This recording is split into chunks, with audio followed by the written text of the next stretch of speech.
Alors n'oubliez pas de partager, d'aimer avec le pouce bleu et peut-être de nous aider sur Tipeee. Oui, bonjour à tous. Alors aujourd'hui, je vais vous annoncer la création d'une nouvelle série, Perspective. Alors, je mettrai en miroir tous les événements dramatiques qui peuvent se produire actuellement dans notre monde, avec ce que moi, j'ai vécu en tant que reporter. Depuis la guerre du Vietnam, je dis bien la guerre du Vietnam, où j'étais correspondant de guerre, donc depuis la guerre du Vietnam, jusqu'à la fin, si vous voulez, de mon parcours professionnel en Syrie. Voilà, donc je mettrai en perspective les événements que j'ai vécus avec ce qui se passe actuellement dans notre monde. Je crois que c'est intéressant, et donc, allez-y, allez voir ces séries qui commencent samedi. Samedi. La première série sera sur la guerre civile libanaise, en perspective, avec malheureusement ce qui va peut-être arriver très bientôt au sud Liban. Ça n'a aucun sens de discuter avec les Ukrainiens parce que ils sont manipulés par Londres et Washington comme les poupées marionnettes, et tous les négociations qu'on a essayé d'entamer au début de l'opération spéciale, ils ont échoué à partir du moment quand Washington a dit que pas de négociation, vous devez gagner sur le champ de bataille, comme a dit Monsieur Borrell. Alors on va voir. On va voir qu'est-ce qu'ils vont, s'ils vont gagner sur le champ de bataille, les Ukrainiens, avec tout le soutien de l'OTAN, avec tout le soutien des Européens, avec toute la solidarité, avec une douche une fois par semaine pour toute l'Europe, sans gaz, sans pétrole, avec l'inflation de 12-15%. On va très bien voir comment les Ukrainiens vont gagner. Et à partir du moment que nous, on gagne, on va négocier avec des Européens. Pas avant. Nous sommes prêts. Mais si vous voulez pas, alors d'abord champ de bataille et après la table de négociation. La dernière démonstration de la volonté d'escalade américaine vis-à-vis de la Russie, qui s'est passée là très récemment avec l'attaque sur Sébastopol par 5 missiles ATACMS chargés d'ogives à fragmentation, donc par les Ukrainiens, sur des infrastructures civiles. Dit bien, 124 blessés, à peu près un 5e d'enfants, donc vous voyez, une bonne vingtaine d'enfants, presque 30, et 5 ou 6 tués à ce jour. Alors, le ministère de la Défense russe n'a pas tardé à dire ce qu'il en pensait, que l'implication américaine est évidente.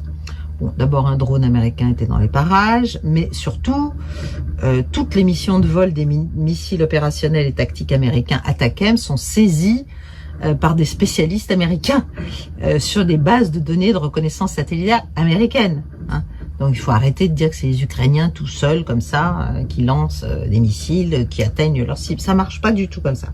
Donc, cette attaque de missiles est délibérée contre des civils, là, il n'y a pas de cible militaire, à Sébastopol, en Crimée, et donc ça incombe principalement à Washington, ainsi qu'au régime de Kiev, bien sûr, bon, et qui exécute, qui fait, ça lui convient peut-être, mais il le fait.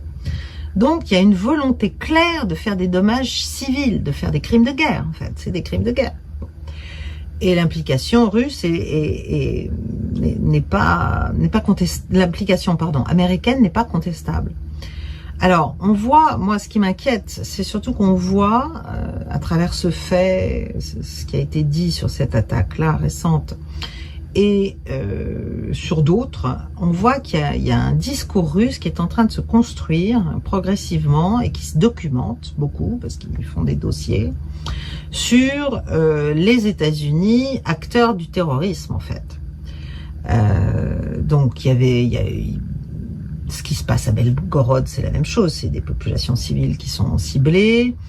Mais aussi il y a eu récemment les résultats de l'enquête sur l'avion Ilyushin 76 qui avait été abattu par les forces ukrainiennes avec des prisonniers ukrainiens à l'intérieur. Il devait y avoir un échange, mais il y avait aussi des Russes, il y avait l'équipage, les gardiens, etc. Ça aussi, c'était dans la région de Belgorod, et ça a été, voilà, les résultats de l'enquête sont tombés. Donc c'est un système patriote, donc c'est un système là aussi américain, avec l'aide des Américains, qui a permis cette attaque. Donc, si vous voulez, les armes, les frappes américaines sur des civils dans la profondeur du territoire russe, c'est pas nouveau, mais là, ça devient de plus en plus systématique, et les Russes désormais en tirent des conclusions directes. On voit bien que les déclarations ne sont plus, enfin, ils prennent plus de gants pour dire, voilà, c'est les États-Unis ou c'est l'OTAN. Et ils dénoncent l'évolution du discours américain. Avant, le discours américain, c'était soit vous êtes avec nous, soit vous êtes avec les terroristes. Et maintenant, c'est plutôt, si vous êtes avec nous, vous n'êtes pas un terroriste, mais vous pouvez pratiquer des actes terroristes. Bon. Et donc, on a engagé tous ces gens-là au nord de Kharkov, dans le secteur de Lipsy et Volchansk. Et aujourd'hui, les Russes refont ce qu'ils font si bien depuis, on va dire, septembre 2022, c'est-à-dire qu'ils broient ces effectifs avec leurs appuis-feu, parce que aujourd'hui, comme l'année dernière d'ailleurs, l'armée russe est capable de tirer environ 12 à 14 000 obus par jour, quand l'armée ukrainienne ne peut en tirer que 2 à 3 000 dans le meilleur des cas.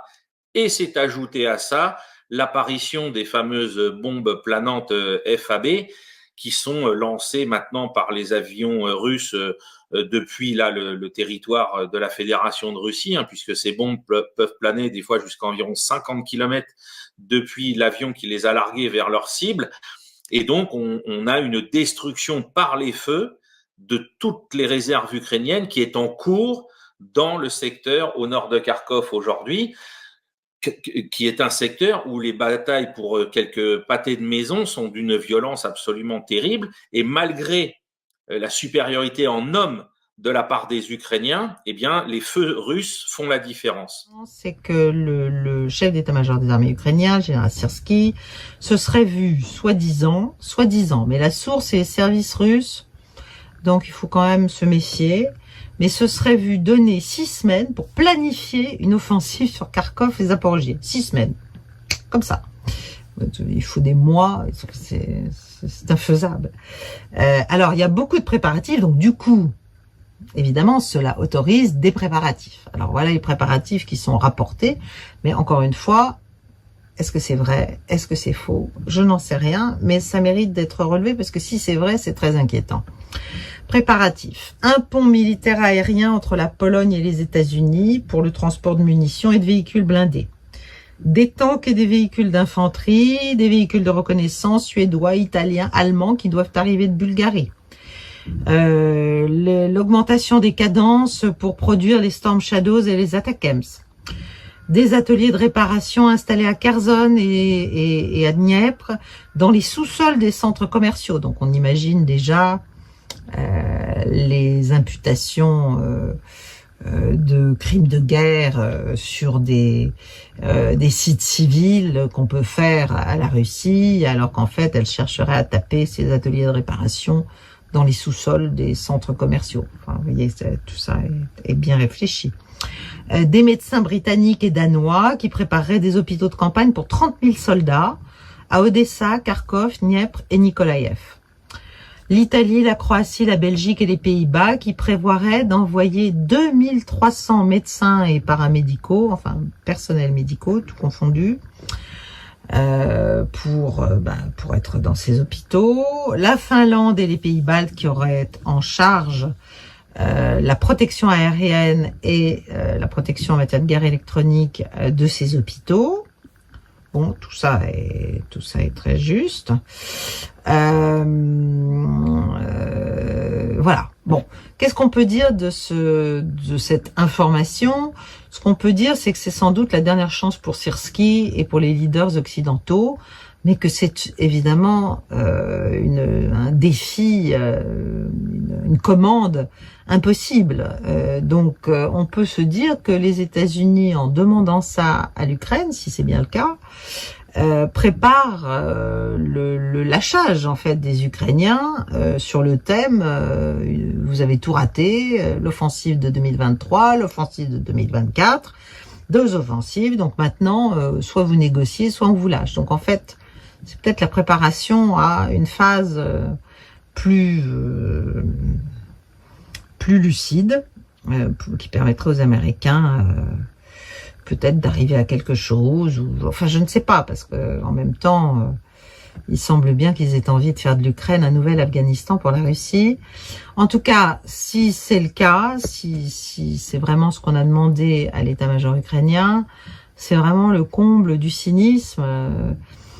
Et le ministre des Affaires étrangères ukrainien, Kuleba, a dit que tôt ou tard, il faudra parler avec Moscou.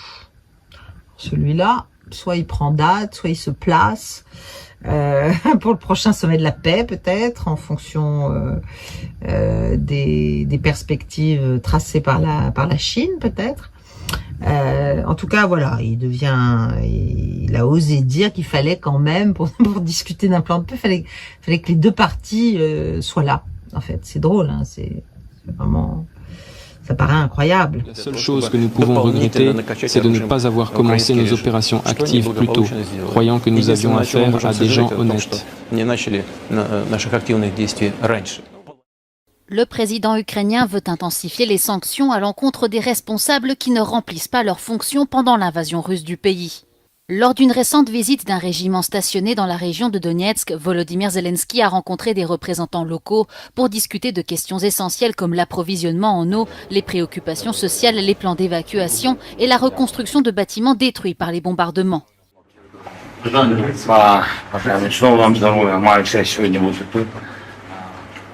Подякувати вам за захист нашої держави, подякувати вашим побратимам, яких зараз тут немає, і від всіх нас, від всього народу України.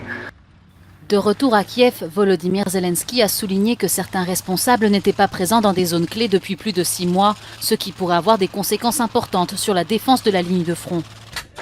Au cours des dernières 24 heures, des bombardements russes ont ciblé près de 20 villages autour de la ville de Selidove dans l'est du pays. L'aide militaire occidentale commence à parvenir aux forces ukrainiennes. Les États-Unis devraient annoncer un soutien supplémentaire de 150 millions de dollars en munitions.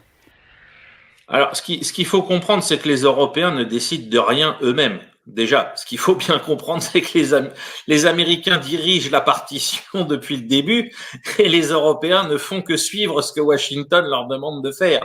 Hein, il faut pas oublier que le contexte géopolitique, mais sur la longue histoire entre l'Europe occidentale et la Russie, par rapport aux yeux que posent les Américains et les Anglo-Saxons sur cette zone du monde, c'est qu'il faut absolument éviter un rapprochement entre l'Europe occidentale et la Russie par rapport à leur capacité réciproque.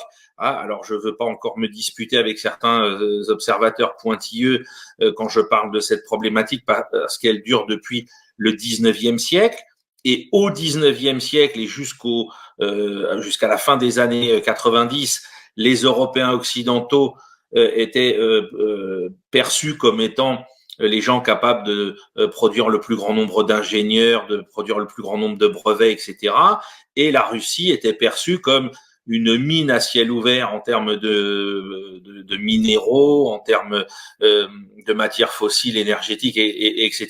Et donc, les Américains et les Anglo-Saxons, qui sont les maîtres de la mer, hein, c'est les thalassocraties par excellence, voient toujours d'un très mauvais œil la capacité de ces 2 blocs à s'unifier alors qu'ils sont sur le même continent pour produire quelque chose qui serait indépassable par n'importe quelle autre puissance, que ce soit la Chine ou les États-Unis, si ces 2 blocs s'unifiaient. Donc, depuis le début du XXe siècle, on a vu comment les Anglo-Saxons, à de multiples reprises, ont tenté d'empêcher cette réunion de ce bloc global eurasiatique. Et aujourd'hui, l'Ukraine n'est qu'une de ces énièmes bataille, oserais-je dire, unième confrontation qui non pas va déboucher sur une guerre entre les États-Unis et la Russie. Les États-Unis et la Russie les Américains ne veulent pas de guerre avec la Russie. Ils continuent, eux, de commercer, et notamment, j'en ai parlé récemment sur la question très épineuse du nucléaire civil. C'est-à-dire qu'aujourd'hui, les centrales nucléaires nord-américaines tournent avec de l'uranium qui vient de Russie. Si demain il y avait une guerre entre les deux États, les Russes arrêteraient de vendre de l'uranium aux États-Unis et il y aurait plus d'électricité dans tout le continent nord-américain. Donc l'objectif, il est de séparer l'Europe de la Russie, de le faire bien sûr économiquement en nous ruinant nous. C'est pour ça qu'on s'auto-inflige des sanctions qui, pour un observateur raisonnable, va dire mais comment que ça se fait que vous vous faites autant de mal tout seul? Parce que nos dirigeants sont aux ordres de Washington et pas au service des peuples européens. Bien sûr, c'est que ce qu'il faut faire, et ce que la Russie n'a toujours pas fait depuis 2 ans et demi, c'est tout simplement d'instaurer une no-fly zone, une zone d'exclusion aérienne au-dessus de la mer Noire pour empêcher tous ces drones d'attaquer et les missiles aussi. Mais les analystes les plus prudents, peut-être, les plus observateurs, peut-être, disent que, bon, bien sûr, la Russie peut faire cela et peut-être aurait-elle intérêt à le faire pour empêcher ces attaques, à la fois, bien sûr, sur la Crimée, mais aussi sur la flotte, parce qu'il y a quand même un certain nombre de dégâts faits par les Ukrainiens sur la flotte, sur les bâtiments russes. Mais ces analystes que j'ai tendance à croire disent plutôt que Vladimir Poutine ne va pas le faire, ne va pas instaurer cette no-fly zone parce que ce serait un signe d'escalade là pour le coup du côté russe. Ce serait une montée en tension très nette au-dessus de la mer Noire avec des enjeux économiques, militaires importants. Et Poutine, il sait que l'OTAN n'attend que ça. Et il croit, ou il semble croire en tout cas, que les néoconservateurs en panique à Washington sont capables de folie en fait, sont capables de pousser l'escalade. Et plus on escalade, plus les risques de dérapage sont grands. Et donc il essaie de résister aux provocations. Bon, ça fait longtemps. C'est-à-dire les représailles, chaque fois qu'il y a eu des attaques comme ça, les représailles ont toujours été des bombardements sur des cibles militaires en Ukraine. Voilà, redoublés. Des salves de missiles. Bon. Et les Russes ont déjà réagi comme ça aux attaques sur le pont de Crimée, aux assassinats ciblés de personnalités médiatiques ou politiques, aux attaques contre les raffineries de pétrole, aux attaques de leurs bases stratégiques, et même, si vous vous souvenez, à l'attaque qui avait été faite par un drone qui avait atterri sur un des toits du Kremlin.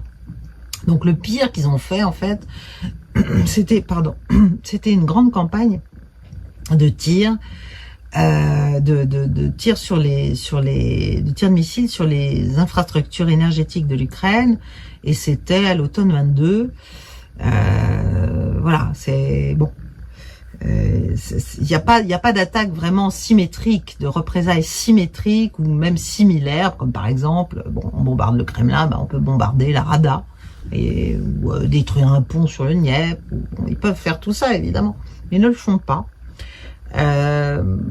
Parce que ils se disent peut-être que si jamais ils détruisent un drone américain de reconnaissance, ça pourrait permettre aux Américains de justifier une attaque plus globale. Bon. On est dans les mêmes rhétoriques qu'au moment les plus paroxystiques de la guerre froide. Donc la crise de Cuba, bien évidemment, au début des années 60, l'affaire d'Able Archer en 1983 avec le déploiement réciproque des missiles Pershing américains et des SS-20 soviétiques, ou au même moment aussi en fin août, début septembre 83, on a eu ce Boeing sud-coréen abattu par la chasse soviétique à l'époque près de l'île de Sakhalin. Donc on est dans les mêmes problématiques qui déboucheront pour moi sur la même chose, c'est-à-dire, comme disait Shakespeare, beaucoup de bruit pour rien. Hein, on a vu que pendant la guerre froide, on nous vendait toutes les 5 minutes qu'à cause de ce genre d'événement, on allait à la confrontation nucléaire, à la Troisième Guerre mondiale et à l'anéantissement réciproque. Il ne s'est rien passé de tel, et je pense qu'on est dans les mêmes gesticulations, parce que ça permet bien sûr de gonfler les muscles, hein, de dire qu'on est toujours présent, etc. Mais aucun des deux belligérants potentiels n'y a intérêt, comme je viens de le rappeler précédemment, parce que d'une part, aux États-Unis, faut pas oublier qu'il y a des élections présidentielles dont on ne parle plus beaucoup ces derniers temps avec ce qui se passe en France, mais faut pas les perdre de vue, parce que là, rappelons-le à nos auditeurs, le 27 juin, il y a le premier débat télévisé entre Biden et Trump, et ça va être vraiment très important pour savoir quelle Amérique sera aux commandes du monde occidental à partir de janvier prochain. Et donc, je pense qu'on n'est pas... Il y a toujours eu des excités, hein. Je rappelais l'autre jour que dans le camp américain, faut se souvenir qu'en 1950, le général MacArthur, pas un vulgaire fonctionnaire comme Madame Nuland aujourd'hui, on avait le commandant en chef des forces américaines et de l'ONU en Corée qui disait il faut balancer des bombes nucléaires sur la Chine. Hein, donc c'était un discours qui, en plus d'être martial, pouvait déboucher à l'époque sur quelque chose de pratique, parce que militairement, ça aurait pu avoir un avantage pour les armées de l'ONU et en particulier l'armée américaine. Et on n'est pas arrivé à ça parce que les politiques ont conservé le pouvoir. Et j'attire l'attention de nos auditeurs sur un acteur dont on parle très peu. On nous parle beaucoup, et je le fais régulièrement, de Madame Nuland, de la famille Kagan, de tous les néoconservateurs fous que le George Bush père qualifiait de cinglés du sous-sol. Mais ils ont un régulateur qui s'appelle le Pentagone, qui est une institution dont on parle souvent en donnant son nom, mais en n'imaginant pas les arcanes et les jeux de pouvoir qu'il y a à l'intérieur du Pentagone. Le Pentagone, globalement, ne supporte pas ces gens-là parce qu'ils interfèrent dans ses propres plans. Donc, les États-Unis, moi je pense que les États-Unis, ils vont nous laisser aux prises avec la Russie après l'avoir bien excité, avoir bien mis le souk, et ils se retireront en catastrophe façon Afghanistan, en l'ayant préparé, comme en Afghanistan d'ailleurs, malgré tout, un peu en avance, mais voilà, en nous laissant le bébé, l'eau du bain bien noire, et en fomentant les déstabilisations à venir. Bon, d'abord la Moldavie, qui est maintenant en lice pour entrer dans l'UE, n'est-ce pas, qui s'en réjouissent, formidable, bon, très bien. Et puis la Géorgie, où on se demande si ça va pas être le lieu du prochain désastre, n'est-ce pas? Il y a le premier ministre géorgien Kobatidze qui vient de prévenir que les partisans de l'ancien président Saakashvili, qui est un agent américain clair, voilà, à coquiner d'ailleurs avec certains de nos députés européens, ces partisans voudraient que se répète en Géorgie le scénario ukrainien. Voilà, on comprend mieux pourquoi, malgré tout, la loi sur les agents étrangers a été votée aux grandes dames de tous les soi-disant groupes de partisans des libertés, etc., qui sont en fait les partisans de l'ingérence. Et c'est sûr que s'il y a une loi sur les agents étrangers, ça va être beaucoup plus compliqué de faire de l'ingérence. Voilà. Donc c'est une loi en fait de protection de la Géorgie. Mais bon, c'est ce qu'on ne peut pas dire non plus. Mais voilà, c'est l'inverse de ce qu'on présente, comme d'habitude. Donc on est dans une situation où nous, Européens de l'Ouest, on est trahis, comme c'est le cas d'ailleurs malheureusement pour la France depuis, on va dire, les années 1871. On est trahi par nos élites, ou une grande partie de ce qu'on appelle nos élites, parce qu'ils ne méritent pas ce titre, de nos oligarchies, pour leur seul profit et ceux de leurs maîtres américains, mais certainement pas pour nos intérêts en tant que peuple, ni pour nos intérêts diplomatiques avec la Russie, y compris, je le dis depuis le départ, pour avoir un rapport de force avec la Russie, pour lui dire des fois, mais faut pas aller plus loin que telle ou telle limite. On n'est pas crédible pour faire ça, puisqu'on fait le jeu des Américains et pas notre jeu à nous. Et les Russes le savent très bien. Tous. Alors, l'événement majeur dans la campagne américaine, c'est ce soir le premier débat télévisé sur CNN entre Donald Trump et Joe Biden. Alors, les duels télévisés n'ont guère d'impact sur le choix des électeurs. Ils excitent les journalistes, ils épuisent les candidats, mais ils ne décident pas du résultat. Il y a des études de sociologues pour le démontrer. Sauf que quand on interroge les Américains, Monsieur John Doe se souvient de Nixon qui transpire face à Kennedy d'une santé éclatante et mensongère d'ailleurs, Gerald Ford faisant une gaffe énorme, l'humour de Ronald Reagan, 73 ans, refusant l'argument de l'âge pour ne pas exploiter la jeunesse et le manque d'expérience de son rival de 56 ans, George Bush regardant sa montre pendant une question du public, l'incarnation du mépris de classe, il pensait plus que 10 minutes de cette foutaise, il l'a avoué longtemps après. Et enfin, Donald Trump, crucifiant Hillary Clinton en lui prédisant la prison. Le débat présidentiel fait partie de la mythologie américaine. C'est la version moderne du duel dans le western. Il faut que le sang coule, que la bête meure dans la grande rue et que toute la ville y assiste calfeutrée derrière les volets clos. Les sociologues qui ignorent cette évidence mériteraient d'être couverts de goudron et de plumes. Et alors justement, ce soir, le sang va-t-il couler, Vincent? Ce n'est pas le Muppet Show avec les deux vieux qui se chamaillent. Entre Donald Trump et Joe Biden, il y a de la haine. Il y a 4 ans, l'émission a tourné au pugilat. Biden traitant son rival de clown, de caniche de Poutine. Le Donald ne cessant de houspiller Sleepy Joe, dont il avait promis de ne faire qu'une bouchée. Et Biden lui répondant: tu vas la fermer, mec. Ah oui, c'est un futur président, ancien vice-président, qui parle au président en exercice. Tu vas la fermer, mec. L'animateur du débat était au désespoir. 4 ans après, Trump n'a jamais concédé sa défaite. Il veut se venger. Biden n'a raté aucune occasion de l'humilier. Ils se traitent mutuellement d'usurpateurs. La haine est d'autant plus aiguë que l'écart dans les sondages a fondu comme neige au soleil depuis que Donald Trump a été condamné dans l'affaire Stormy Daniels. Les médias se sont donc adaptés. Ils ont changé toutes les règles. Le micro de l'un sera coupé pendant que l'autre parle. Pas de public, pas de fiche, pas de prompteur, pas de contact avec l'équipe pendant les coupures publicitaires, pas de fast-checking, le contrôle des faits et des chiffres cités en temps réel, un dispositif épuré comme un combat à main nue. Le tirage au sort a permis à Biden de choisir d'être au pupitre de droite et il laissera Donald Trump conclure. Cette histoire de pupitre n'est pas un détail parce que si Joe Biden réussit à tenir 1h30 debout, les médias démocrates sont prêts à lui donner le trophée. Le camp républicain réalise d'ailleurs qu'à force de présenter l'adversaire comme sénile, il suffit qu'il ne fasse pas trop d'erreurs pour gagner le duel. Alors du coup, Donald Trump insinue que Biden sera dopé. Ce qui est vrai, c'est que depuis vendredi, une semaine pratiquement, le président est invisible, enfermé avec ses conseillers à Camp David pour se préparer. Alors, 57% des Américains, Vincent, disent qu'ils vont regarder. Ce sont plusieurs dizaines de millions d'Américains. Évidemment, près de 80 millions, je crois. Mais le monde entier va regarder. Ce sont pas seulement 2 hommes qui jouent leur survie ou 2 Amériques qui s'affrontent. C'est le sort de l'Ukraine en guerre et de Gaza qui va se jouer là. Trump promet de mettre fin aux guerres sans fin. À Pékin, à Téhéran, à l'OTAN, d'Europe jusqu'en Extrême-Orient, on va suivre de nouveau CNN, au risque de faire ricaner les sociologues et tous ceux qui pensent qu'un débat ne peut rien changer. Signature Europe 1, Vincent Hervouet. Les États-Unis ont annoncé une nouvelle vente d'armes d'une valeur de 360 millions de dollars à Taïwan, ce qui accroît la tension dans le détroit de Taïwan. Le bureau des affaires de Taïwan de la Chine a exprimé mercredi sa ferme opposition aux ventes d'armes américaines et a condamné les autorités du Parti démocratique progressiste de Taïwan pour l'achat d'armes. Pour leur propre intérêt politique, les autorités du PDP ont utilisé l'argent durement gagné par les compatriotes taïwanais pour acheter des armes dans le but de rechercher l'indépendance en s'appuyant sur les États-Unis et en appliquant la force militaire. Cela ne fera qu'engendrer un conflit féroce sur l'île et plonger les Taïwanais dans une situation précaire.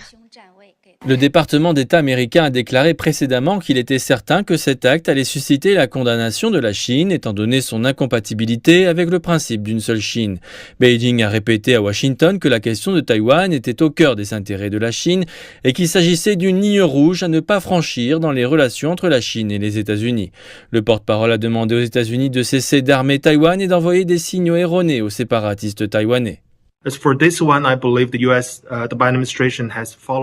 ce qui concerne cette vente d'armes, les États-Unis ont les considérations suivantes. Premièrement, il s'agit d'accroître le soutien politique à l'administration Lee Ching-de, en particulier lorsque la partie continentale de la Chine continue à renforcer les mesures visant à freiner l'indépendance de Taïwan et à exercer une forte pression sur les forces indépendantistes taïwanaises sur l'île. Deuxièmement, renforcer l'approche asymétrique de la défense de Taïwan. L'administration Biden concentre actuellement ses ventes d'armes à Taïwan sur les capacités de guerre asymétriques, telles que les drones, les armes individuelles, les munitions et la maintenance des systèmes.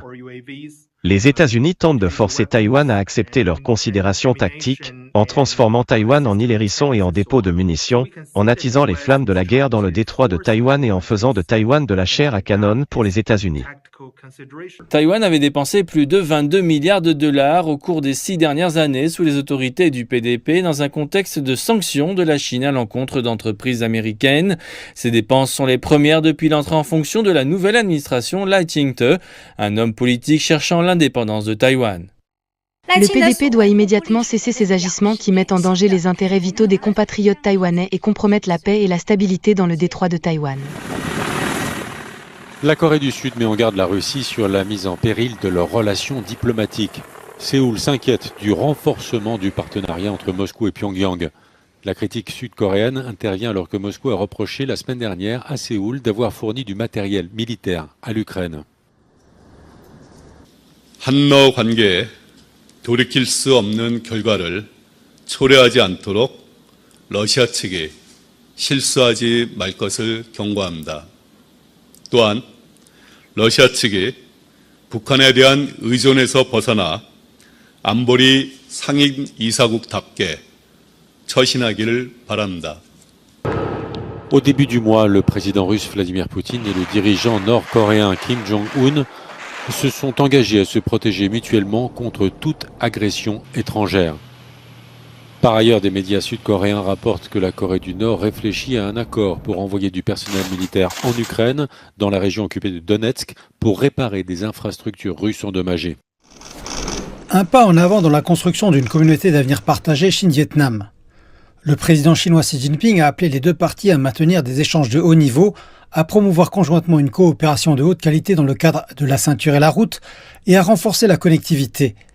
Il a indiqué que la Chine et le Vietnam avaient tous deux maintenu un développement économique rapide et une stabilité sociale à long terme, démontrant ainsi les forces du système socialiste.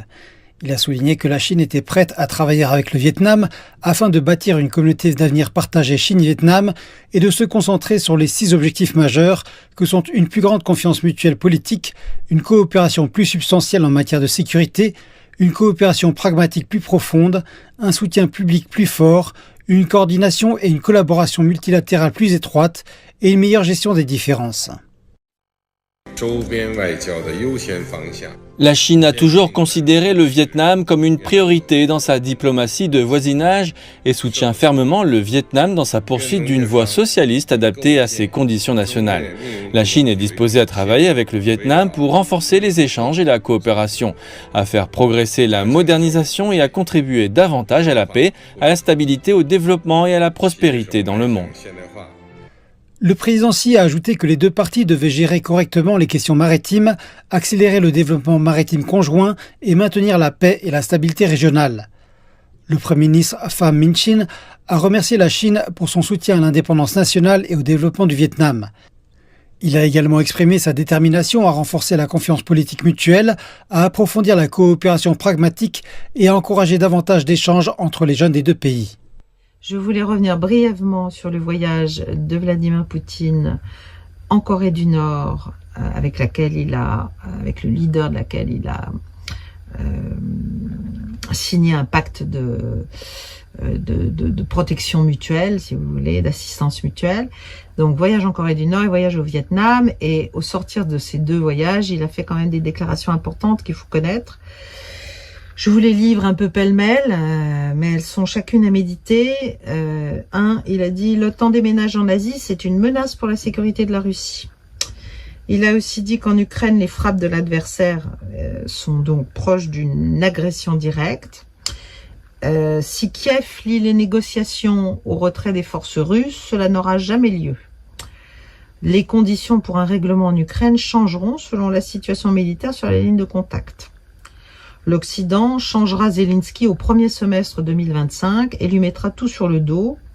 La Russie réfléchit à l'adaptation de sa doctrine nucléaire du fait que l'ennemi, donc en l'espèce les États-Unis, cherche à abaisser le seuil d'utilisation des armes nucléaires. Ça, c'est très inquiétant. La Russie n'apportera pas d'aide militaire à la Corée du Nord, sauf en cas d'agression. Donc la Corée du Sud n'a pas à s'inquiéter, sauf si bien sûr elle se mettait à livrer des armes à l'Ukraine, par exemple. Alors, dit Poutine, la Russie pourrait prendre des décisions qui ne plairaient pas aux dirigeants sud-coréens, comme par exemple livrer des armes à la Corée du Nord. Selon la Société des prisonniers palestiniens, les forces israéliennes ont arrêté 20 Palestiniens lors de la dernière série de raids menés en Cisjordanie occupée.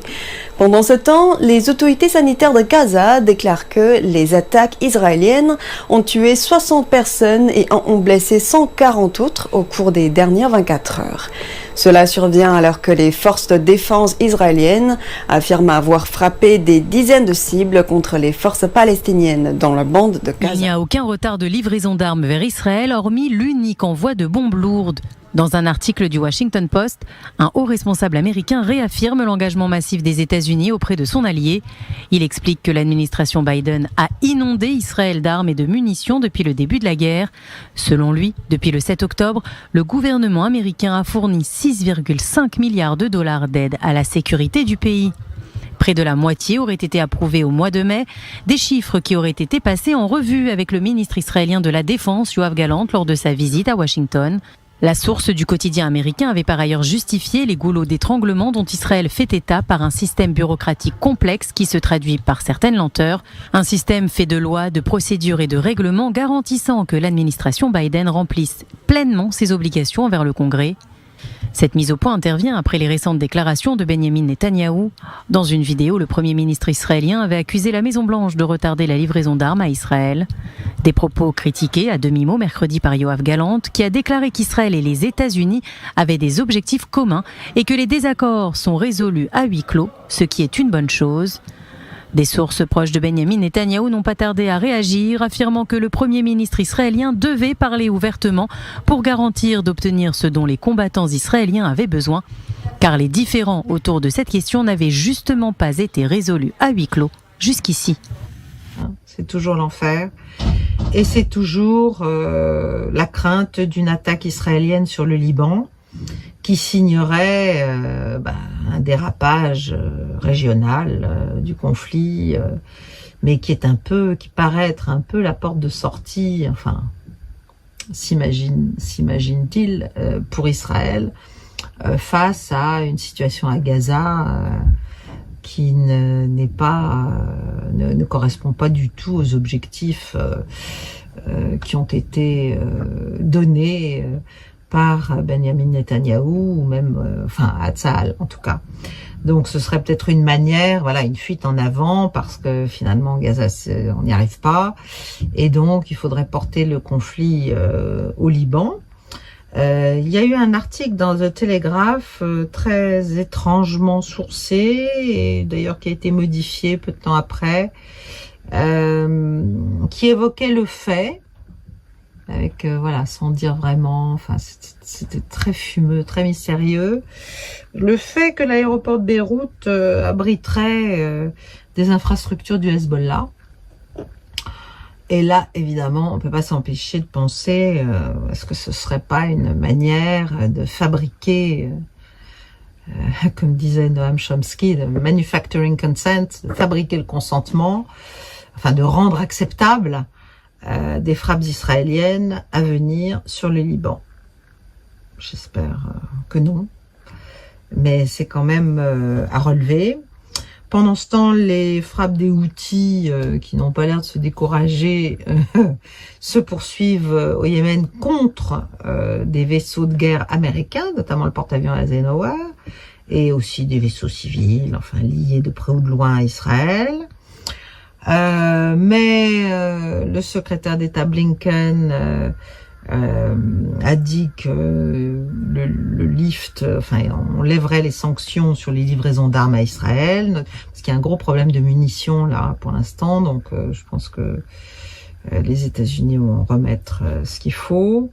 Et puis on parle d'une commande de 50 F-15 pour un montant de 18 milliards de dollars, ce qui est quand même beaucoup. Le fondateur de Wikileaks, Julian Assange, est rentré dans son pays natal, l'Australie, comme un homme libre. Alors, après qu'un juge américain a entériné aujourd'hui un accord de plaidoyer inattendu. Monsieur Assange a comparu devant un tribunal de l'île américaine de Saipan, dans le Pacifique, et appelé des coupables de conspiration en vue d'obtenir et de diffuser des informations classifiées. Cet accord met un terme à 12 ans de bataille juridique contre l'extradition vers les États-Unis. Le Premier ministre australien Anthony Albanese s'est déclaré très satisfait de l'issue de cette affaire.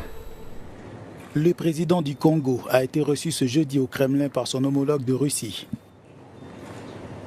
Denis Sassou Nguesso et Vladimir Poutine ont parlé de coopération politique et économique sur fond de célébration de 60 ans de relations diplomatiques entre Brazzaville et Moscou.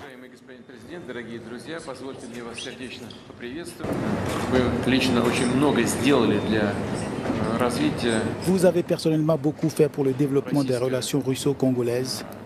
Vous avez participé aux 2 sommets Russe-Afrique et vous faites les efforts nécessaires pour développer notre coopération dans presque tous les domaines, je veux dire au niveau politique. Et récemment, les relations commerciales et économiques se sont développées de façon notable. Nous vous sommes reconnaissants pour votre travail commun sur la scène internationale. Dans l'ensemble, tout va bien pour nous. Depuis lundi, le président Sassou Nguesso répond à une invitation du président Poutine avec une forte délégation officielle. C'est au moment des grandes épreuves. Nous souhaitons discuter avec tous les autres dirigeants la meilleure manière de faire avancer la coopération en nos 2 pays dans tous les domaines. De l'économie, des finances, de la défense, de la sécurité. Oui, on a besoin de sécurité aujourd'hui.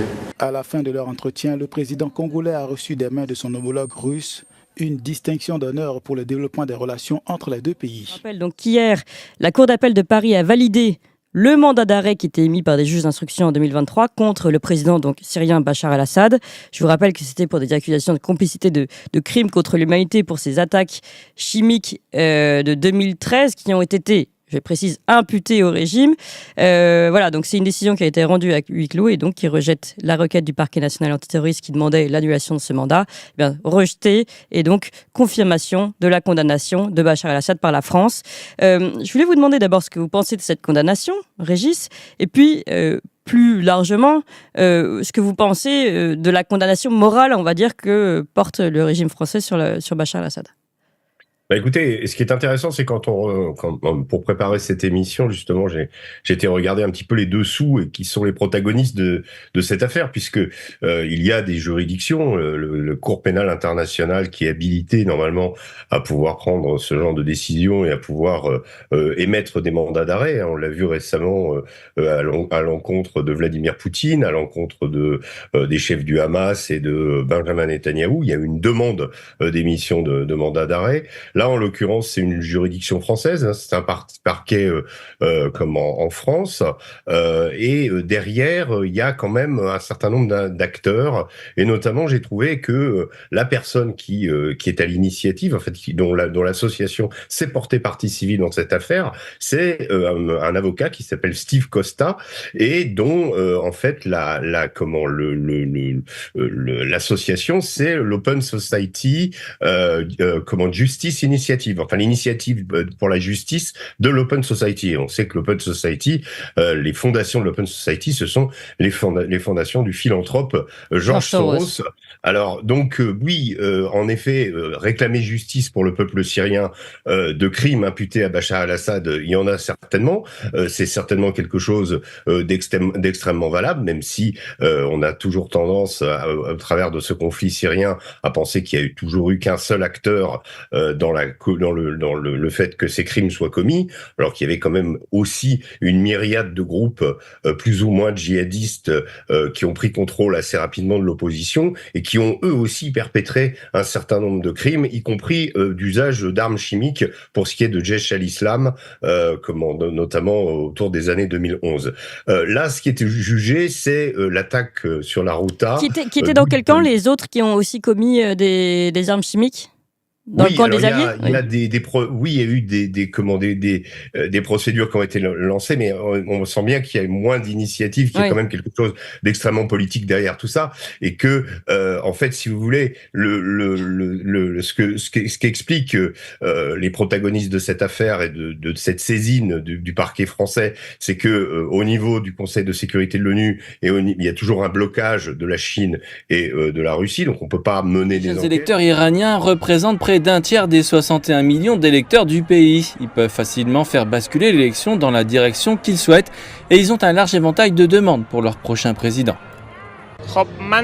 J'espère que le prochain président continuera sur la voie tracée par le président Raisi et qu'il ne reviendra pas aux méthodes des anciens présidents qui ont fait de nombreux compromis avec l'Occident.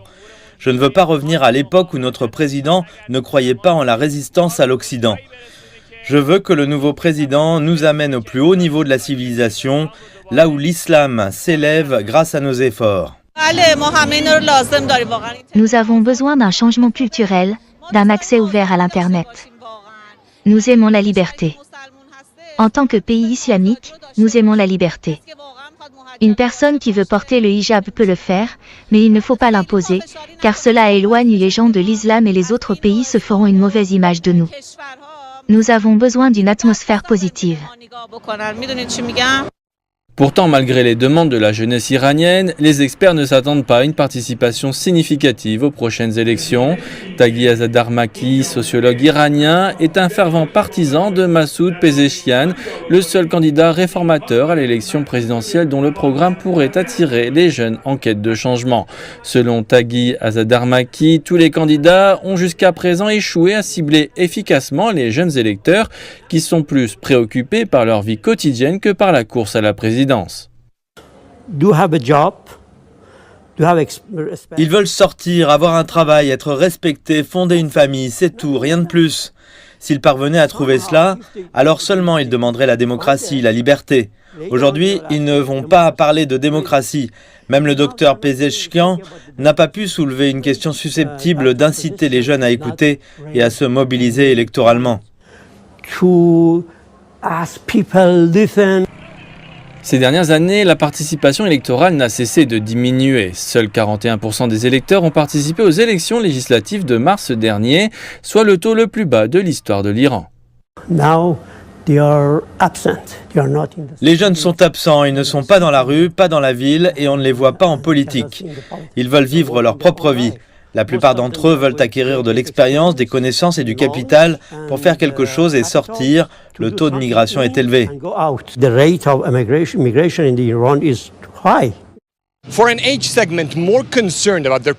Pour un groupe d'âge plus préoccupé par sa vie personnelle que par l'avenir du pays, il faut faire davantage pour réengager la jeunesse dans la vie politique iranienne. Si les 6 candidats à la présidence reconnaissent l'importance de la jeunesse du pays, aucun n'a parlé le langage que comprend la plus grande catégorie de la société iranienne. La première ministre italienne pourrait s'abstenir lors du vote pour les 3 postes les plus élevés des institutions européennes qui doivent être approuvés lors du sommet européen de ce jeudi. Selon un accord validé entre les 3 groupes politiques alliés au sein d'une majorité au Parlement européen, Ursula von der Leyen restera à la tête de la Commission européenne, Antonio Costa obtiendra le Conseil européen et Kaja Kallas deviendra haute représentante pour la politique étrangère. Cet accord déplaît cependant à Giorgia Meloni. En s'abstenant, elle pourrait briser le consensus habituel en vigueur depuis plusieurs décennies. E la logica del consenso su cui si sono sempre basate gran parte delle decisioni europee viene scavalcata dalla logica dei caminetti nei quali alcuni pretendono di decidere per tutti, sia per quelli che sono della parte politica avversa, sia per quelli di nazioni considerate troppo piccole per essere degne di sedersi ai tavoli che contano. Una sorta di conventio ad excludendum in salsa europea. Ces 3 nominations ont été négociées par les chefs de gouvernement allant de la droite modérée aux libéraux et défendues par le chancelier allemand. Das sind aus meiner Sicht gute Besetzung und klare Entscheidungen für eine gute europäische Zukunft. En guise de compensation, l'Italie pourrait obtenir un portefeuille économique puissant car les partis de droite radicale ont obtenu plus de sièges aux élections européennes. Cependant, l'analyste Shada Islam affirme que les défis auxquels est confrontée l'Union européenne actuellement exigent des forces centrales. So there will be a lot of jostling for influence and power, and a steady course, a safe pair of hands is what we need, not people who go with the flow and are driven by ideological battles rather than by European interests. We need a genuine centrist policy that keeps Europe en route, on track as it is exposed and has to tackle all these global challenges around itself. Ce nouveau sommet européen comprend également la signature d'un engagement de sécurité avec l'Ukraine et la venue du président Volodymyr Zelensky à Bruxelles. Montée des tensions en Europe même. Il y a eu, vous le savez, il y a, je ne sais plus, le temps passe si vite, peut-être 1 mois et demi, une tentative d'assassinat terrible contre le Premier ministre slovaque, Robert Fico, qui avait été... qui s'est pris 5 balles, quoi, qui s'en est sorti de justesse et qui a incriminé, d'ailleurs sans embâche, sans équivoque, les réseaux Soros dans la planification de cet attentat. Et là maintenant, ce qui vient de se passer hier, lundi, à Stuttgart, c'est le convoi motorisé du Premier ministre Viktor Orban, hongrois, qui s'est fait attaquer par une voiture folle, soi-disant. Donc voilà, il y a un mort, un blessé grave dans l'escorte. Et je pense qu'il n'y a pas besoin d'être un tortueux complotiste pour penser que tout de même, on a affaire là à une tentative d'intimidation assez claire vis-à-vis de la Hongrie et du pouvoir de Viktor Orban. Pourquoi ? D'abord parce que Viktor Orban, c'est quand même, qu'on le veuille ou non, l'un des hommes politiques les plus courageux et les plus préoccupés du sort de son peuple en Europe. C'est un conservateur, populiste, bon teint, plein de bon sens, très réaliste vis-à-vis des dangers de la guerre en Europe contre la Russie, et il le dit haut et fort, et bien sûr on le traite de pro-russe, etc. Lui qui a eu affaire au régime soviétique dans sa jeunesse, en 56, etc., etc. Mais tout ça, on l'oublie, on explique juste qu'il est pour Poutine. Et bref, donc c'est un lanceur d'alerte très vocal, comme on dit, et bien sûr il est aussi contre toutes les évolutions sociétales qui se disséminent en Europe et qui sont tout sauf des progrès, mais qu'on nous vend comme tels. Sur la politique familiale, sur la propagande LGBT, sur... Voilà, enfin, il y a tout un tas de points sur lesquels lui revendique la décision souveraine de la Hongrie de ne pas se soumettre, pas plus à l'immigration de masse.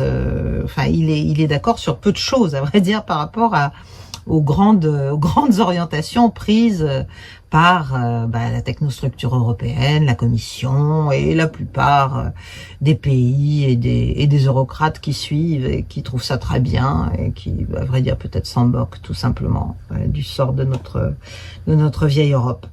Donc, cette attaque, il faut la remettre dans son contexte, elle intervient à un jour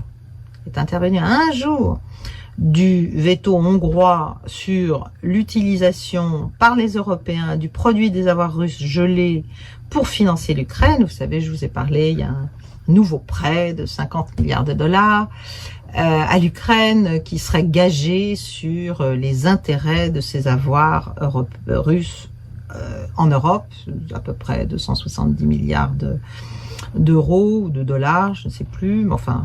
Voilà, de fortes sommes dont les intérêts seraient donc en fait les collatéraux de ce prêt à l'Ukraine. Elle rembourserait comme ça avec de l'argent russe en fait, tout simplement. Le Premier ministre sortant des Pays-Bas, Mark Rutte, ira bien à Bruxelles, siège de l'Organisation du traité de l'Atlantique Nord, pour y prendre sa direction. Sa nomination a été entérinée ce mercredi par les ambassadeurs des 32 pays membres de l'Alliance. Mark Rutte prendra ses fonctions à partir du 1er octobre prochain, en remplacement du Norvégien Jens Stoltenberg en poste depuis 10 ans. Mark est un vrai défenseur des relations transatlantiques et un bâtisseur de consensus, a-t-il réagi sur X.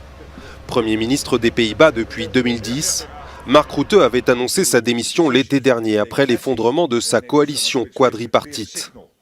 Surnommé Téflon Mark pour sa capacité à éviter les crises et sa longévité, la solidité de sa candidature pour prendre la tête de l'OTAN s'est renforcée au fil des mois. La nomination de cet ardent soutien de l'Ukraine depuis l'invasion russe lancée en février 2022 a été saluée à Kiev. Nommé pour 4 ans au minimum, Mark Rutte devra composer dans ce contexte de guerre en Europe avec de fortes incertitudes politiques, notamment liées aux élections américaines de novembre. Et puis, cette tentative d'intimidation, cette intimidation, intervient aussi à une semaine de la prise de direction, si vous voulez, de présidence par la Hongrie, de la présidence du Conseil européen. Donc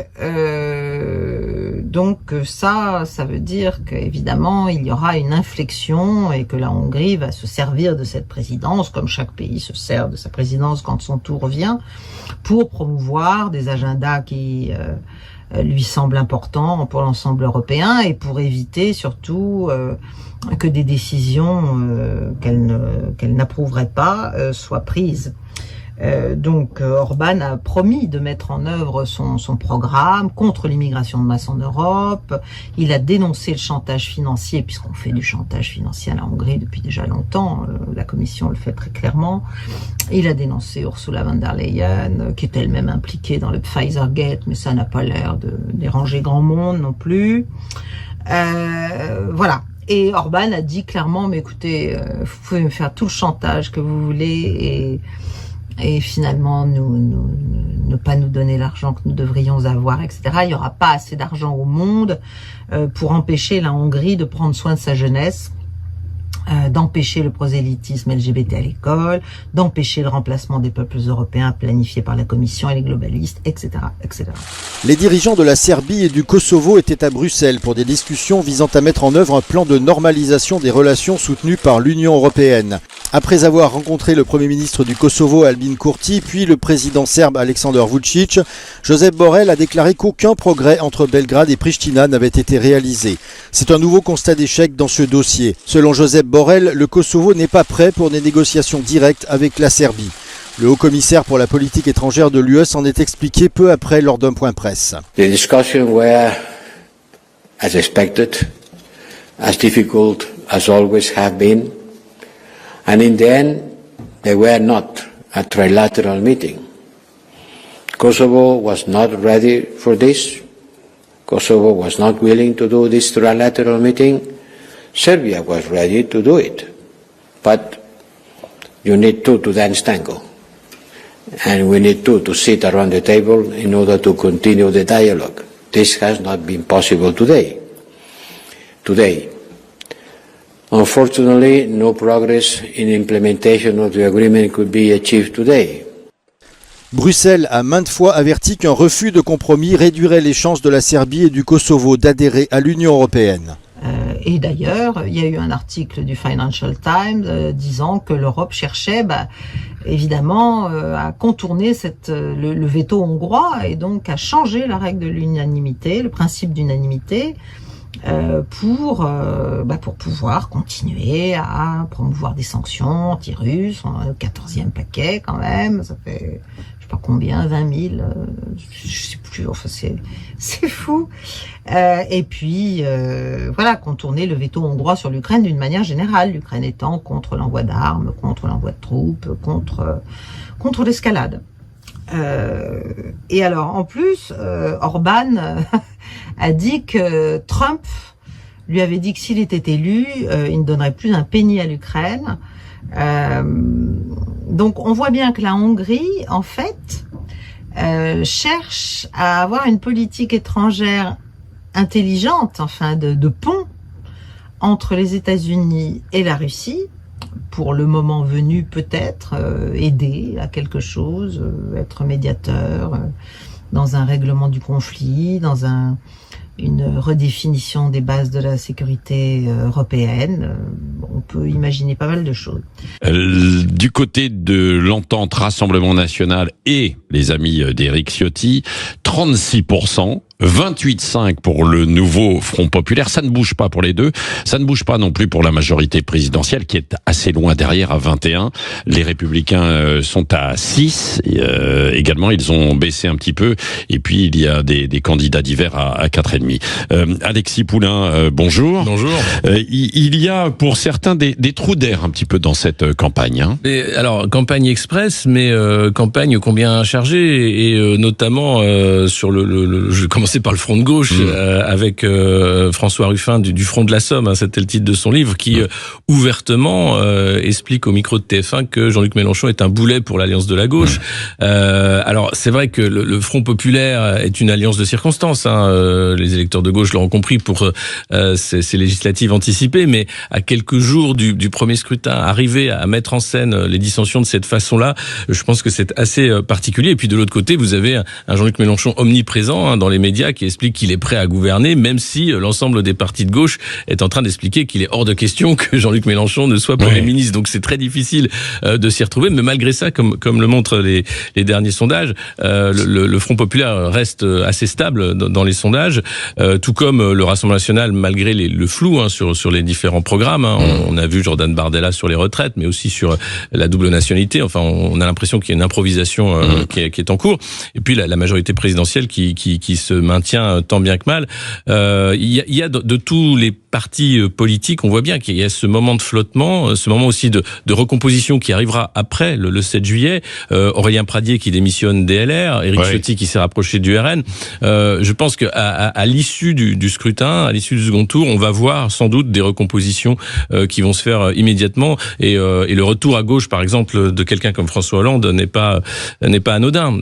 Il est là aussi, je pense, pour essayer de recomposer un PS bis autour de sa personne ou de Raphaël Glucksmann, et de voir comment tout ça peut avancer. Donc clairement, on a l'impression que ces élections qui étaient un peu un coup de poker d'Emmanuel Macron vont être une sorte de primaire de chaque parti, ou une recomposition des partis. À gauche, c'est clair, hein. C'est qui va prendre le leadership de la gauche.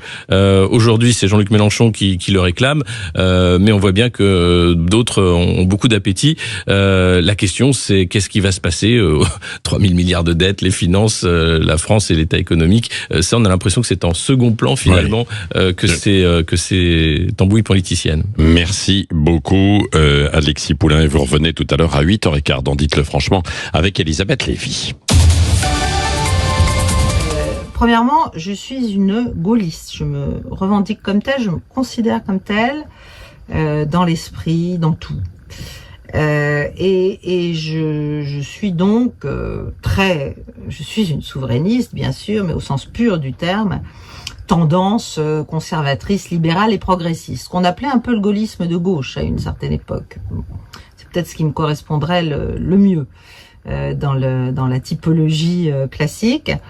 Bref, en tout cas, je suis ni de droite, ni de gauche, évidemment pas non plus de tendance majorité présidentielle, vous l'avez compris, ça, je pense. Ce qui m'intéresse, moi, et c'est pour ça que je fais tout ce que je fais, très au-delà des considérations politiciennes, démagogiques, électoralistes, tout ça, c'est la viabilité possible et plus encore la capacité d'un nouveau pouvoir de porter enfin une autre politique étrangère pour notre pays et de nous sortir du guêpier ultra dangereux dans lequel la course à l'escalade voulue, choisie par l'actuel président, nous entraîne. Donc pour moi, voilà, ce choix qui a été fait d'un alignement total sur la volonté, le plan américain pour l'Ukraine et d'ailleurs pour le monde, l'adoption du narratif qui va avec, qui est complètement abscon, très très loin du réel, et les décisions qui sont prises sans arrêt, de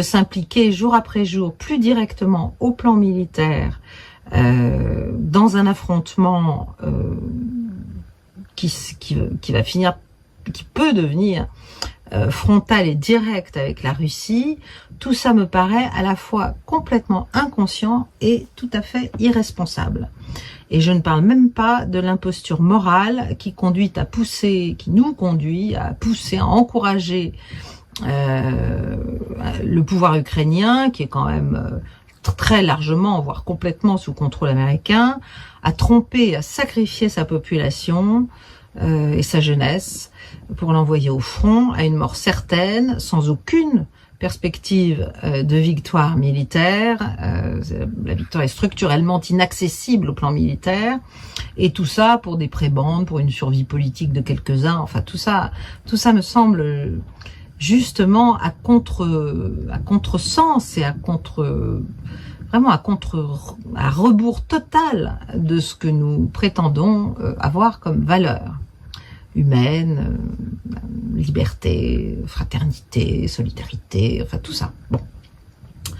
Bref, je pense qu'il faut reprendre le manche, il faut changer radicalement de position, car je crois très profondément qu'une nation comme la nôtre, comme la France, avec tous les atouts qui sont encore les siens, si elle veut bien se souvenir qu'elle les a, au lieu de les brader, pour être perçue avec sérieux à la fois par ses propres concitoyens et à l'extérieur, par le reste du monde, doit assumer une position singulière, une position désalignée, une position de médiation, une position d'équilibre. Je ne sais pas comment il faut le dire, mais voilà. Elle doit assumer sa place dans le monde, qui est une place particulière, qui n'est pas juste une place de petit vassal à côté des autres.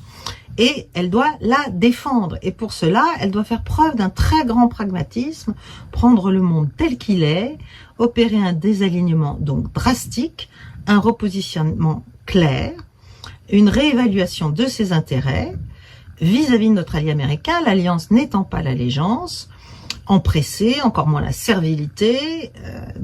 Oui, nous sommes bien sûr les alliés des États-Unis, si ceux-là ne font pas n'importe quoi et ne nous entraînent pas vers l'abîme. Donc il faut tout reprendre, et il faut évidemment, si on regarde le monde tel qu'il est, s'intéresser à ce qui se passe sur notre continent, c'est-à-dire en Eurasie, et voir les dynamiques extraordinaires de développement et d'intégration qui sont en train de se produire sous nos yeux et qu'on fait mine d'ignorer totalement, et on a totalement tort. Et il faut faire ça en se séparant complètement de tout filtre idéologique. Il faut arrêter de voir le monde en noir et blanc, en bon et méchant. Enfin, c'est tellement absurde, et surtout, ça nous affaiblit, c'est tout ce que ça fait. Eh bien, c'est la pétition anonyme de 170 de nos diplomates, dans Le Monde évidemment, grand journal de référence du soir, qui se veut une pétition démontrant l'inquiétude, n'est-ce pas, de ce qui reste de notre corps diplomatique, puisque le président l'a détruit. Voilà, cette inquiétude de nos diplomates face à une possible arrivée du Rassemblement national au pouvoir. Et voilà, alors là, ce serait la fin des haricots, paraît-il.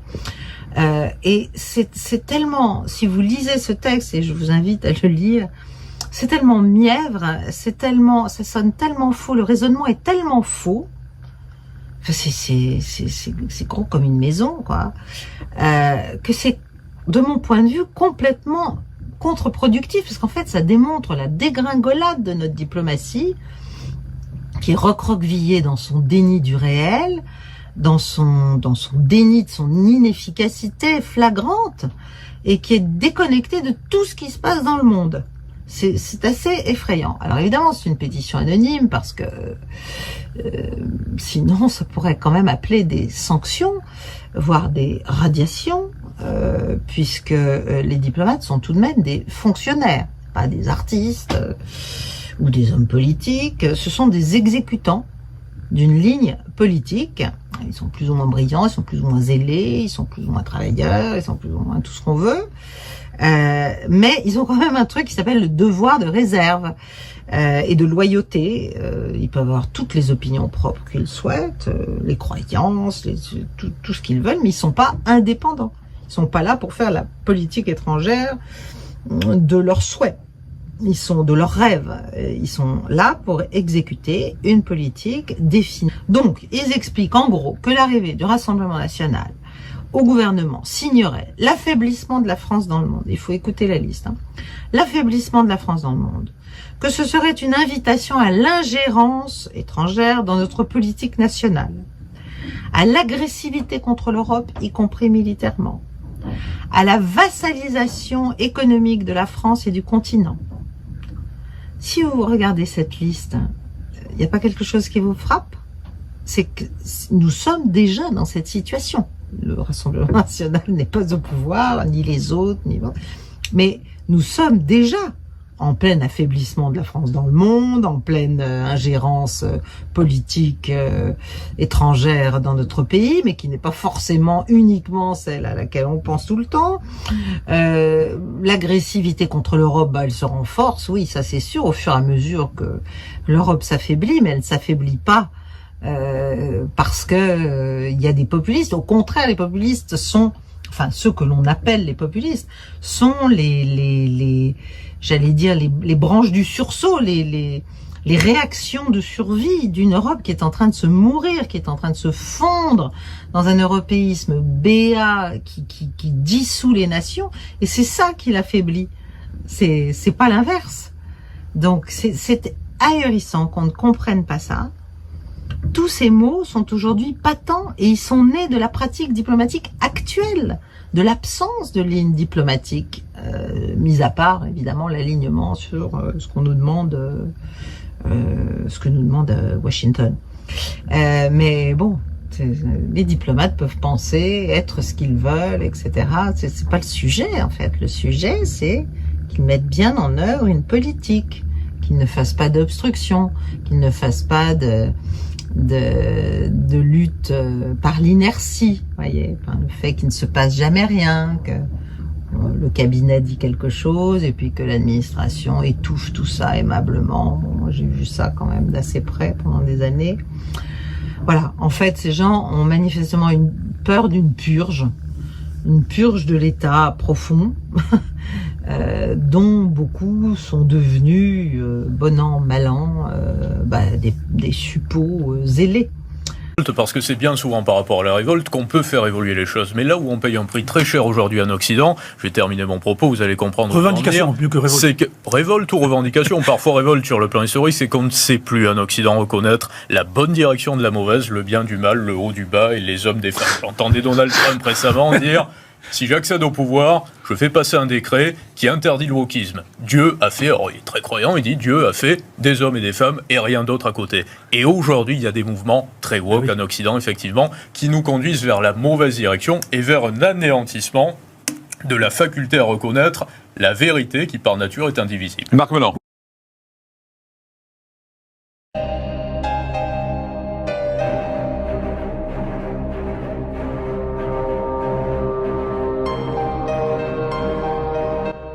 Alors n'oubliez pas de partager, d'aimer avec le pouce bleu et peut-être de nous aider sur Tipeee.